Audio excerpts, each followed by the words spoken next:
Hey guys, how's it going? Hope you're doing well. My name is Crown, and today I'm going to read you some very interesting stories that I hope that you're gonna love. And now, without further ado, let's go!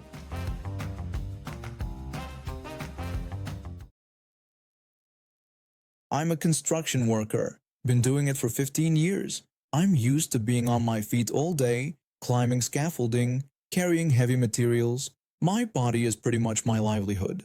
So when I hurt my foot and ankle in late April during a job, it really messed up my world. I was carrying some roofing materials up a ladder when my foot slipped through a rung. The pain was instant and terrible. The doctor said I needed surgery to fix the damage. 3 screws and a metal plate later, I was stuck with crutches and a temporary handicap placard. The whole thing has been frustrating because I can't work, which means no income for who knows how long. The medical bills are piling up and I'm stressed about money constantly. Yesterday afternoon, I decided to go to Target to pick up some groceries. I specifically went in the middle of the afternoon because I figured it would be dead. Fewer people means easier navigation with my crutches, and I wouldn't have to deal with crowds bumping into me. I pulled into the parking lot expecting it to be mostly empty, which it was, except for one thing that made my blood boil immediately. Right there in the handicapped parking section, there was a single car taking up 3 spots. Not just parked badly, but literally parked horizontally across 3 lanes. A very nice Porsche, probably worth more than I make in 2 years. I sat in my car for a minute staring at this thing. No handicap tags anywhere. No placard hanging from the rearview mirror. Nothing. Just some rich guy who thought the rules didn't apply to him.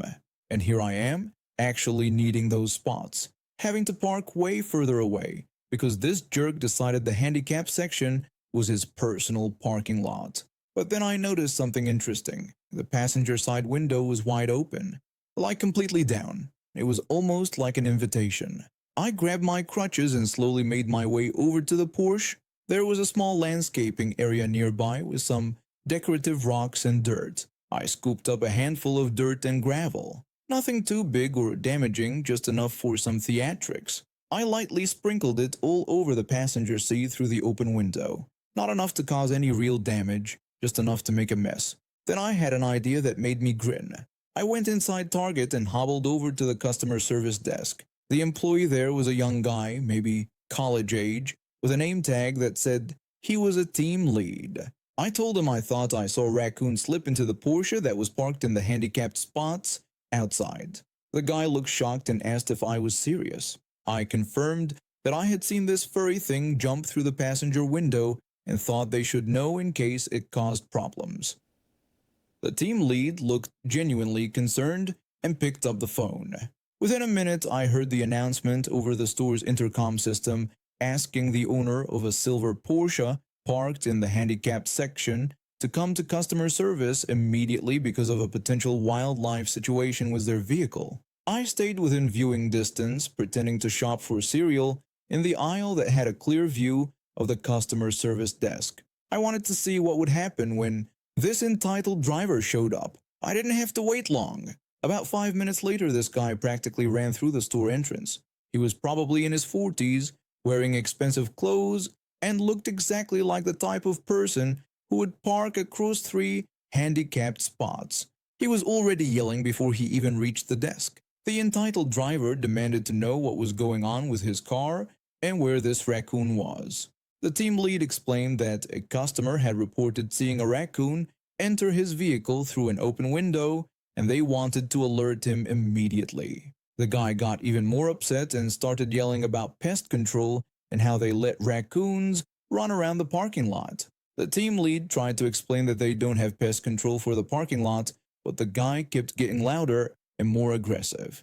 He started calling the employees incompetent and demanding they fix the situation immediately. Other customers were starting to stare. When the team lead asked him to lower his voice because they were trying to help, the guy got even angrier and said it was their fault and their responsibility. That's when things got interesting. A security guard showed up. This guy was massive, probably 6'4" with a leather jacket and the kind of beard that meant business.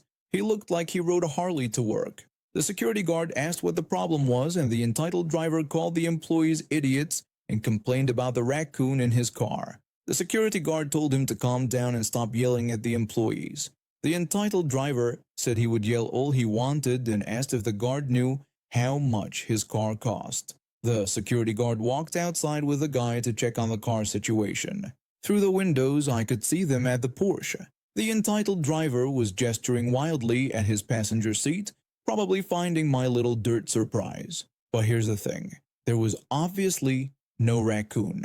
When they came back inside, the security guard looked annoyed. He told the guy there was no raccoon in his vehicle, but he had noticed that he was parked across 3 handicapped spots with no permit. The entitled driver asked so what and said the lot was empty. The security guard explained that's not how handicapped parking works and said he was calling parking enforcement. The guy started yelling again about how this was all nonsense and how he was being treated unfairly. The security guard pulled out his phone and made 2 calls, one to parking enforcement and another to his manager. Then the security guard told him that based on his conduct, he was being banned from this location and needed to leave immediately. The entitled driver said they couldn't ban him because he spent money there. The security guard said he actually could ban him and just did. Within about 10 minutes, a parking enforcement officer showed up and wrote the guy a ticket. The whole time he kept complaining about the raccoon situation and demanding to see security footage. The parking officer didn't care about his excuses and just focused on the obvious violation. I watched the whole thing unfold while slowly shopping for groceries. By the time I was ready to check out, the Porsche was gone, and there was a clear handicapped spot waiting for me. There was never actually a raccoon in his car, just a handful of dirt and one very entitled driver who learned that handicapped spots aren't his personal parking area.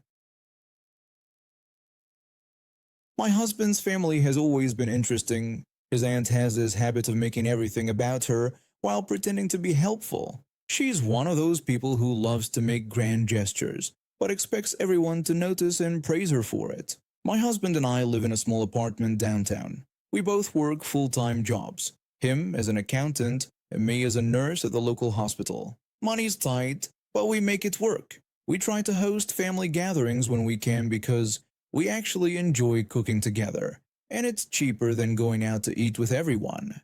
The thing about his aunt is that she always acts like she's doing us this huge favor by allowing us to host. She'll make comments about how we poor kids have to cook for everyone, or how she hopes it's not too much trouble for us. But then she shows up empty-handed while everyone else brings something to share. A few months ago, we decided to host a small family lunch. Nothing fancy, just the 6 of us, my husband, me, his parents, his brother, and his aunt. I spent the morning preparing a simple meal: roast chicken, mashed potatoes, green beans, and some rolls. My husband helped set the table and made sure we had enough drinks for everyone. His aunt arrived first, when she always does. She walked in and immediately started looking around like she was inspecting the place. She told me how busy I must have been getting everything ready and how exhausted I must be. I replied that it wasn't really much work, just a simple meal. Then she went on about what a good wife I was, always taking care of everyone. I could already tell where this was heading. She loves to make these comments that sound like compliments, but somehow make me feel like I'm performing for her approval. The rest of the family arrived shortly after, and we all sat down to eat. The conversation was pleasant enough, mostly about work and some family gossip.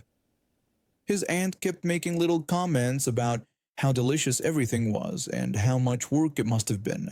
When we finished eating, I started doing what I always do, stacking the plates and gathering the silverware. It's just automatic for me. I cook, I clean up. That's how it works in our house. But then his aunt suddenly jumped up from her chair. She told me no, that I had cooked, so she would clean up instead.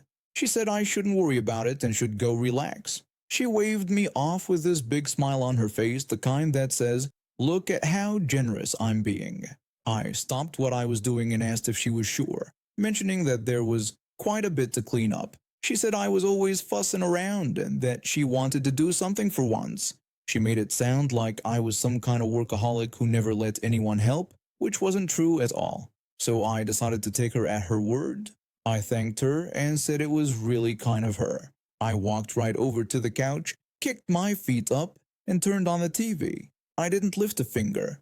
I didn't clear the table, didn't rinse anything, didn't put away leftovers, didn't even move the condiments. I left the entire battlefield for her to handle. The dining room was a proper mess. We had used several serving dishes. There were sticky serving spoons, dirty pans still on the stove, half-open containers of butter and jam, napkins everywhere, and crumbs scattered across the table. The kitchen sink was already full of prepped dishes from cooking.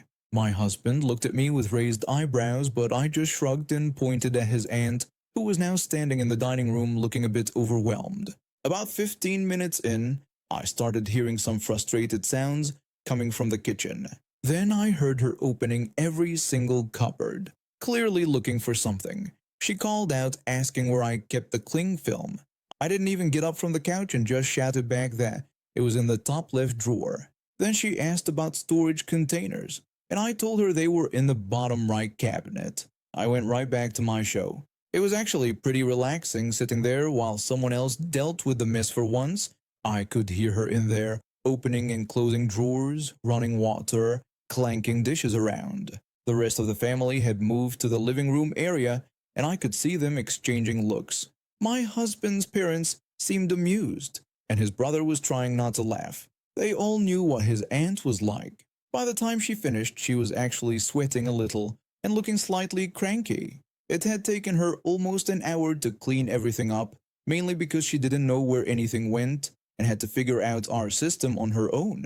She came into the living room wiping her hands on a dish towel and said that everything was done. I thanked her again and said it was really helpful. She sat down heavily in the chair across from me, and I could tell she was expecting more praise or gratitude.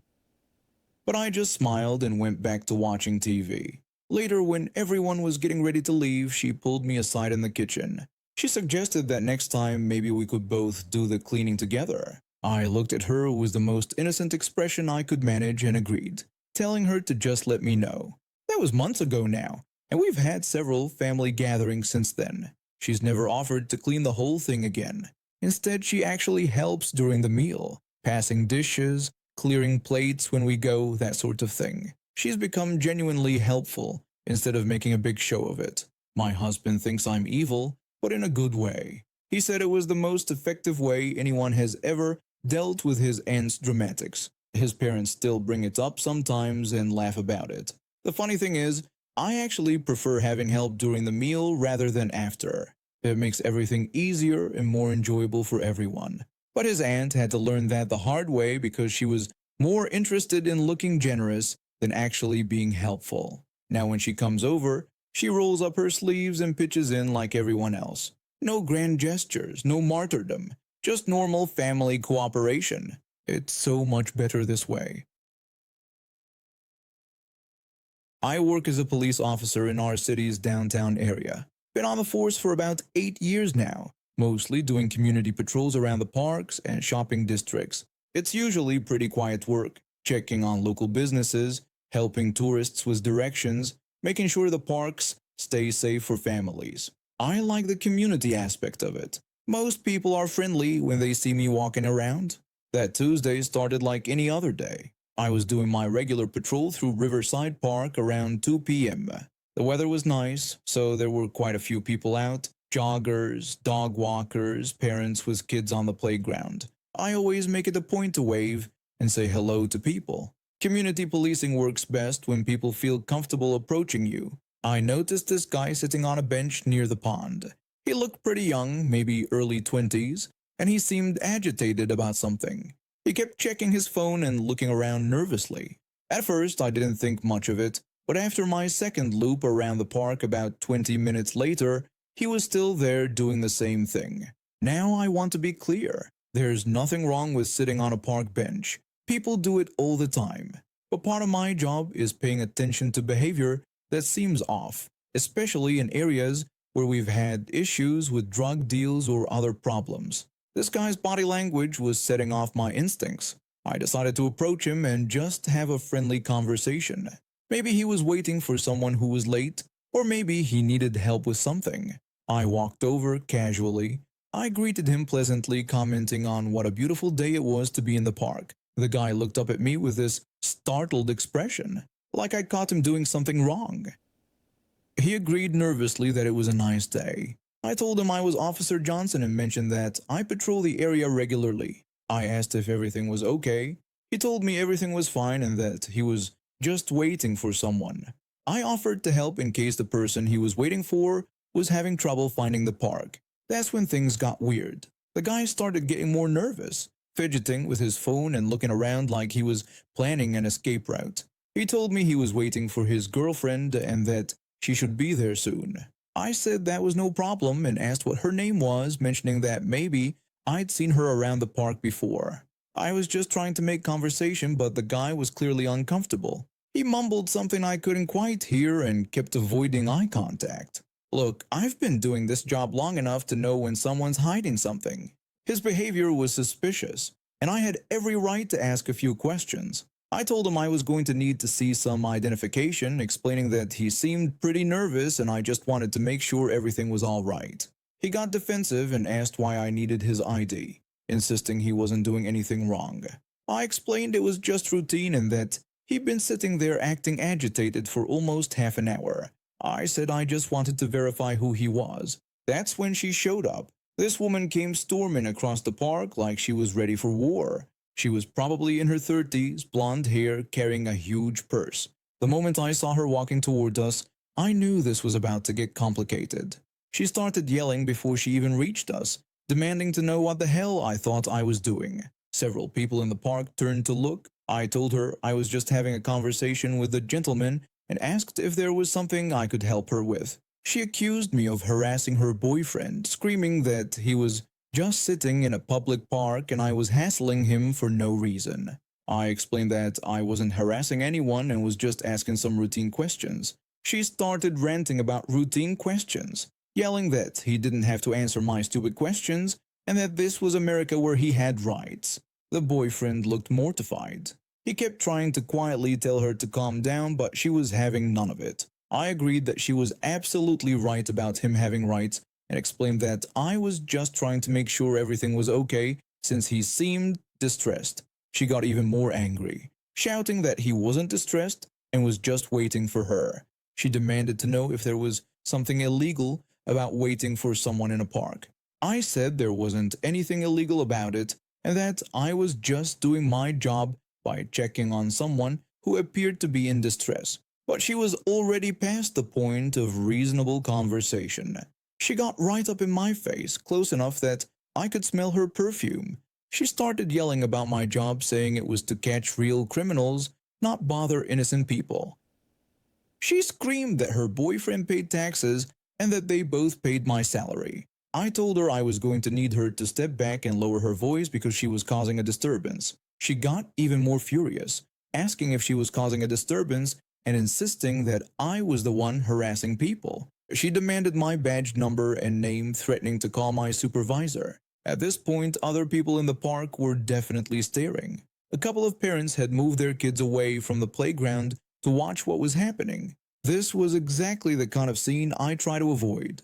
I gave her my name and badge number, telling her she was welcome to call my department if she had a complaint. But I explained that right now I needed her to calm down. She told me not to tell her to calm down and screamed that I had no right to tell her what to do on public property. The boyfriend finally stood up from the bench and pleaded with her to leave, saying it wasn't worth it. She spun around and told him no, that she wasn't letting this power-hungry cop get away with harassing him. She said that someone needed to stand up to these bullies. Then she turned back to me and said I had picked the wrong people to mess with. She bragged that she knew important people and that her father was a lawyer who was going to hear about this. I told her that was fine and she had every right to file a complaint, but I needed her to step back and stop yelling. Instead of stepping back, she moved closer. She was now inches from my face, screaming that she would yell as loud as she wanted because this was still a free country and I couldn't silence her. I warned her that she was now interfering with a police officer and asked her one more time to step back and lower her voice. She challenged me, asking what I would do and if I would arrest her. She demanded to know what for. claiming she was just exercising her constitutional rights. At this point, I really was considering arresting her for disorderly conduct and interfering with police business. But I was still hoping to de-escalate the situation. I told her I didn't want to arrest anyone and just wanted everyone to calm down so we could resolve this peacefully. She screamed about what there was to resolve, insisting there was nothing to resolve, and that I had created the whole situation by harassing her boyfriend. That's when she completely lost it. She looked around, spotted one of those heavy metal trash cans that the park department uses, and grabbed it. These things are probably 50 pounds when they're full of garbage. Before I could react, she lifted the whole thing over her head. I barely had time to think this crazy woman is actually going to hit me with a trash can before she brought it down on top of my head. The impact was incredible. Stars ringing in my ears, the whole 9 yards. I stumbled backward, trying to stay on my feet. My hat fell off and I could feel something warm running down my forehead. She stood there triumphantly, asking how I liked being attacked and calling me a fascist pig. The boyfriend was horrified, asking what she had just done. Other people in the park started screaming. Someone yelled that they were calling 911. A jogger ran over to ask if I was okay. I managed to get my radio out and called dispatch, requesting immediate backup at Riverside Park. I reported that I'd been assaulted by a female suspect who was now fleeing the scene. The moment she realized what she'd done, Karen dropped the trash can and started running. Not jogging, not walking quickly, full-on sprinting across the park like she was in the Olympics. She was yelling over her shoulder as she ran that I would never catch her because she knew the park better than I did. This was probably slowing her down. I shook my head to clear it and started after her, calling for backup on my radio. The chase went on for about 3 blocks. She ran out of the park, down Main Street past the coffee shops and boutiques. People stopped to stare as this well-dressed woman went tearing down the sidewalk with a police officer behind her. She kept yelling the whole time, screaming about police brutality and asking people to help her because she was being persecuted. A couple of people seemed to consider helping her until they saw the blood on my forehead and realized I was a victim here. When backup arrived, she had made it to the parking garage behind the shopping district. She was starting to slow down. Apparently, all those yoga classes hadn't prepared her for a sustained chase. My partner, Officer Martinez, cut her off at the garage entrance. He ordered her to stop and put her hands where he could see them. She refused, screaming that we were all corrupt and that this was a conspiracy. She tried to run past Martinez, but he grabbed her arm.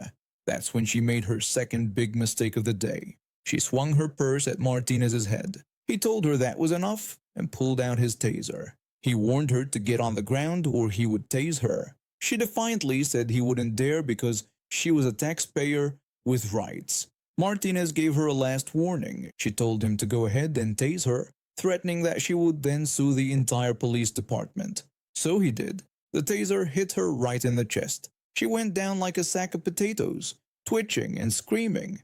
It was pretty satisfying to watch after she cracked me over the head with a trash can. She writhed on the ground, screaming about police brutality and demanding that someone record what was happening. Martinez cuffed her while she was still on the ground, telling her that she was under arrest for assault on a police officer, resisting arrest, and disorderly conduct.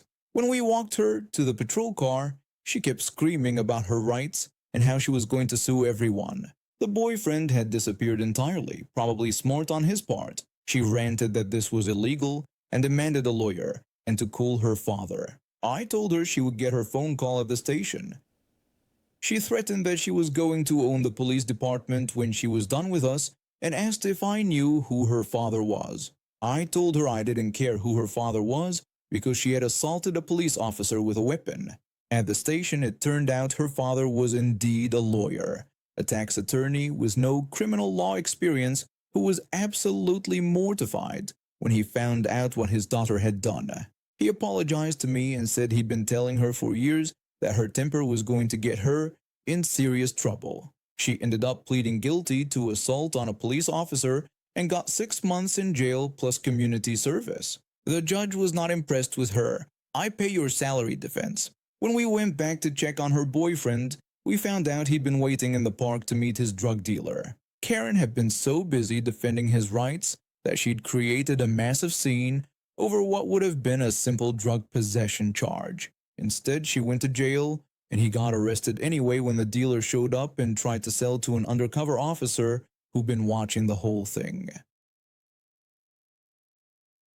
I moved into my small two-bedroom apartment 3 years ago after finally saving enough for a down payment. It's not much, but it's mine. The place has one bathroom, which never seemed like a problem since I live alone.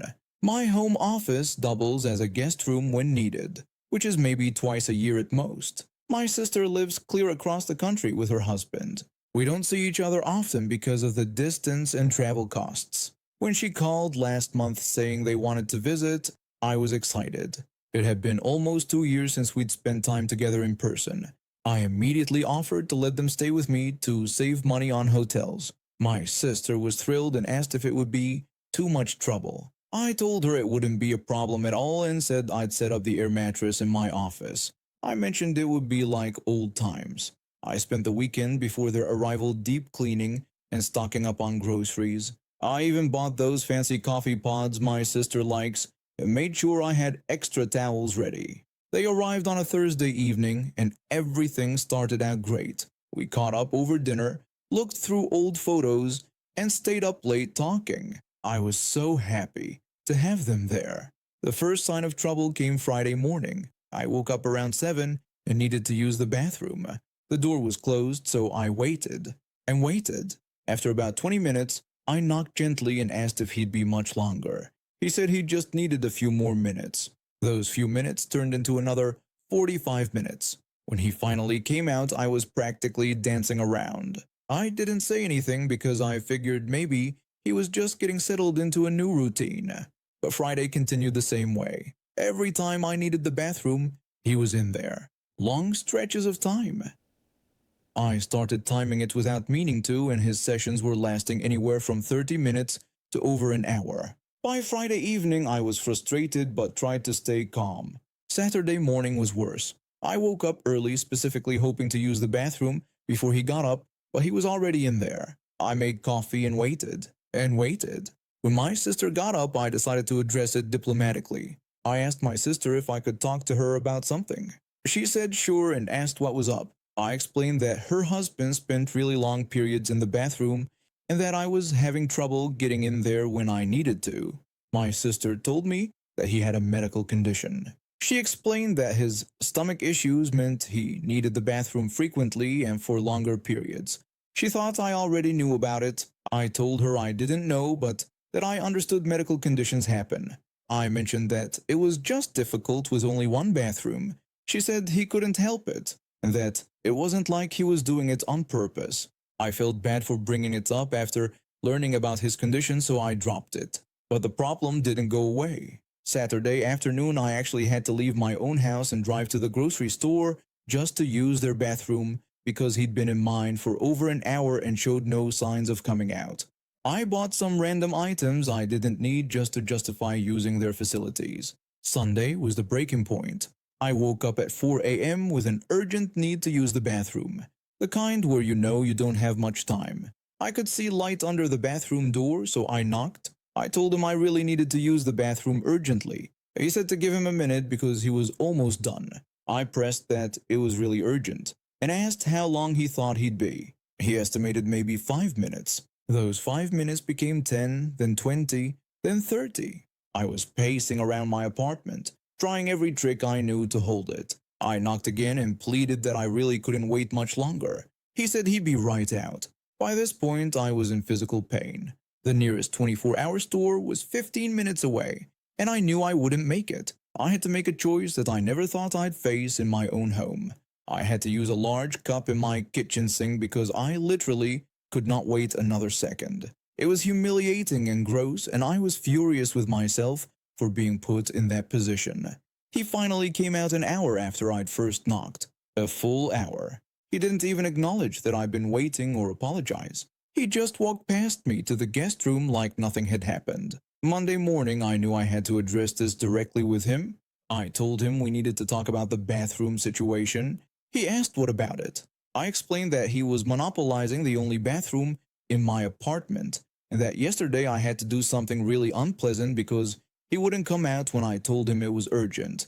My sister asked what I had to do. I told them exactly what happened. I wasn't proud of it, but they needed to understand how serious the situation had become. My sister said I could have just held it longer. I asked if she meant for an hour at 4 a.m. when I told them it was urgent. Her husband said he had a medical condition and couldn't just rush. I acknowledged that I understood he had a condition, but pointed out that I also had basic human needs. I explained that this was my home and I shouldn't have to leave to use a bathroom or resort to what I had to do yesterday. My sister accused me of being ableist. She said he couldn't control his condition. I said I wasn't attacking his condition, but pointing out that when you travel and know you need extended bathroom access, you should plan accordingly. I suggested they should get a hotel room or stay somewhere with multiple bathrooms instead of putting their host in a position where they can't access basic facilities in their own home. Her husband asked if I was kicking them out because he was sick. I explained that I was asking them to find alternative accommodations because the current arrangement wasn't working. I told him he needed bathroom access that I couldn't provide without sacrificing my own basic needs. The argument escalated quickly. My sister accused me of being selfish and discriminatory. Her husband said I was exaggerating and that everyone has to wait for the bathroom sometimes. I tried explaining that this wasn't normal waiting times, but they weren't hearing it. I told them they needed to find a hotel for tonight because this wasn't working. My sister said fine, they'd leave, but not to expect them to visit again. I told her that was her choice, but I wouldn't be held hostage in my own home again. They packed up in angry silence and left that afternoon. My sister sent me several text messages calling me horrible names and saying she was going to tell our whole family what I did. When she did tell our family, it backfired on her. Our mom called me that evening and asked if he really spent an hour in the bathroom when I said it was urgent.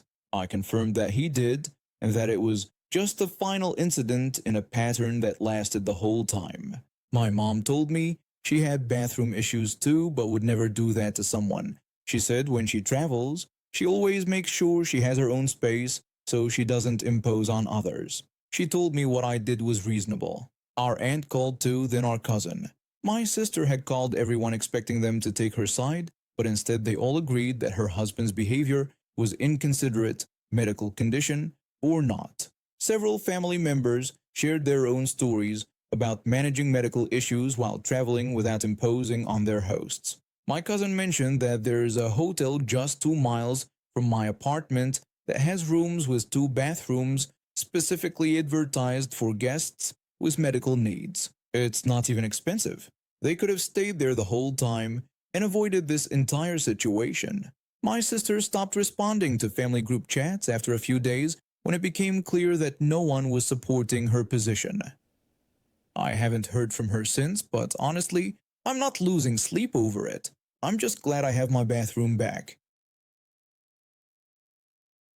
I'm a 20-year-old college student studying meteorology, and I got this amazing internship opportunity at a major airport. The only problem was that it was really far from my hometown, so I had to find temporary housing. My friend from college got an internship at the same place, so we decided to split the cost of a cheap apartment near the airport.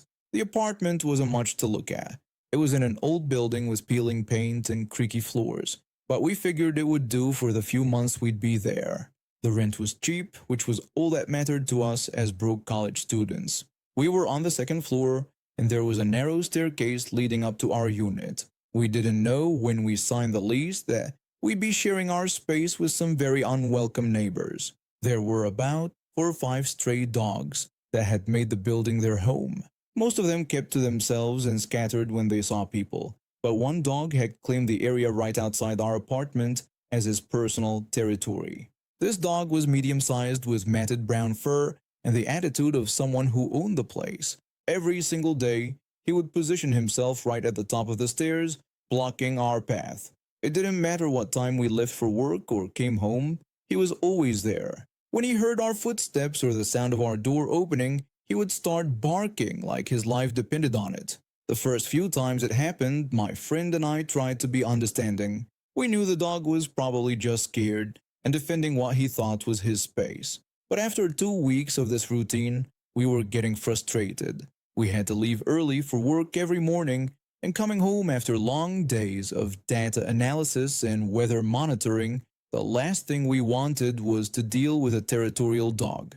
My friend complained that she couldn't take the constant barking anymore. I agreed with her frustration but wondered what we could do about it since the dog wasn't technically hurting anyone. She suggested complaining to the landlord, but I pointed out that he probably wouldn't care about stray dogs when the building was already barely holding together. The dog seemed to get more confident over time. He would start barking the moment he heard us climbing the stairs from the first floor. Sometimes he would bark for several minutes even after we'd gotten inside our apartment. The neighbors below us started giving us dirty looks, probably thinking we were the ones making all the noise. One day had been especially rough at work. The weather monitoring equipment had malfunctioned, and I'd spent most of the day recalibrating instruments and dealing with frustrated air traffic controllers who needed accurate weather data.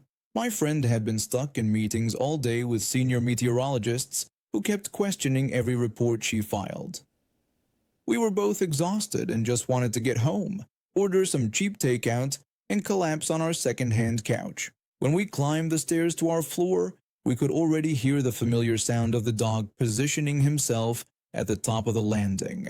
Sure enough, the moment we reached the second floor, there he was, sprawled out right in front of our door like he owned the place. The barking started immediately, loud and aggressive, echoing through the narrow hallway. My friend just sighed and waited for me to unlock the door, but something inside me snapped. I was tired of tiptoeing around this entitled dog who acted like we were the intruders in his domain. I was tired of feeling intimidated every time I came home to my own apartment that I was paying rent for. Instead of hurrying to unlock the door like usual, I stopped right in front of the dog. He paused his barking for a moment, probably surprised that I wasn't running away like I normally did. He started growling instead, his hackles raised, but I could see the uncertainty in his eyes. I crouched down to his level and looked him straight in the eye. Then I started talking to him in the most matter-of-fact tone I could muster, like I was given a weather report. I told him I'd had it up to here with his daily concerts and asked him what his barking actually accomplished. I explained that it did absolutely nothing. Zero, zilch. The dog tilted his head slightly, probably confused by my calm tone, but he kept growling. I continued explaining that he barked every single day, and then what happened? We still went into our apartment. We still came home from work. We still lived there. So what exactly was the point of all this noise? I raised my voice a little when he started to bark again. I told him I wasn't done talking yet. I pointed out that he sat there like he owned the place, barking at everyone who tried to use the stairs. But this wasn't his apartment. He didn't pay rent there. He didn't have a lease with his name on it. The dog stopped growling and just stared at me, his ears perked up like he was actually listening. I continued my lecture, telling him that if he was going to act all tough and territorial, he should at least commit to it. But he didn't, did he? He just barked and then did nothing. He was all noise and no action. I compared him to a false tornado warning. All drama, but no substance. I could see my friend watching from a few feet away, probably thinking I'd lost my mind from stress. I explained to the dog what was going to happen from now on. We were going to keep living there because we paid rent. We were going to keep using these stairs because they were the only way to our apartment, and he was going to stop acting like he was the king of this building because his attitude was unprofessional. The dog's ears drooped a little, and he looked away from me. He slowly got up, walked a few feet away from our door, and lay down again, but this time facing away from us. I thanked him for his cooperation, stood up, unlocked our door, and went inside. My friend followed, shaking her head. She asked me if I had just given a performance review to a stray dog. I told her I thought I had. It actually worked. For the next few days, the dog was still there when we came and went, but he stopped barking at us. Instead, he would just look at us with what I can only describe as a sulky expression, then deliberately turn his head away like he was giving us the cold shoulder. My friend commented that she thought I had actually hurt his feelings. I said good, maybe now he'd think twice before harassing people who were just trying to get to their own apartment. The dog still lived in the building. but he moved his favorite sleeping spot to the first floor landing instead of right outside our door. Occasionally, I'd catch him looking at me with these reproachful eyes, like he was the victim in this whole situation. Other residents in the building started thanking us. The dog had been bothering everyone, not just us. An elderly woman who lived on the first floor told us she didn't know what we had done, but she thanked us because she could finally check her mailbox without that dog carrying on. A young couple with a baby said they had been considering moving out because the noise was keeping their child awake, but we had saved them from having to find a new place. The dog had been the building's biggest problem, and everyone had just been putting up with it because they didn't know what else to do. I guess sometimes the solution is just to treat entitled behavior like what it is, completely unreasonable and unacceptable. The dog and I maintained our Cold War for the rest of my internship. He would acknowledge my presence with a disdainful look, and I would nod politely, like we were co-workers who didn't get along, but had to maintain professional courtesy. It was probably the most civilized relationship I've ever had with someone who tried to intimidate me into submission. When my internship ended and it was time to move out, I felt a little bad for the dog. He'd been dethroned from his position as building tyrant, and I could tell his ego was still bruised. But maybe that was a good thing. Maybe he learned that acting entitled and trying to bully people has results. When I carried my last box down the stairs, the dog was lying on the first floor landing. He looked up at me when I passed, and for a moment I thought he might bark one last time for old time's sake. Instead, he just put his head down on his paws and closed his eyes, like he was too tired to maintain our feud anymore. Even entitled dogs can learn when to quit.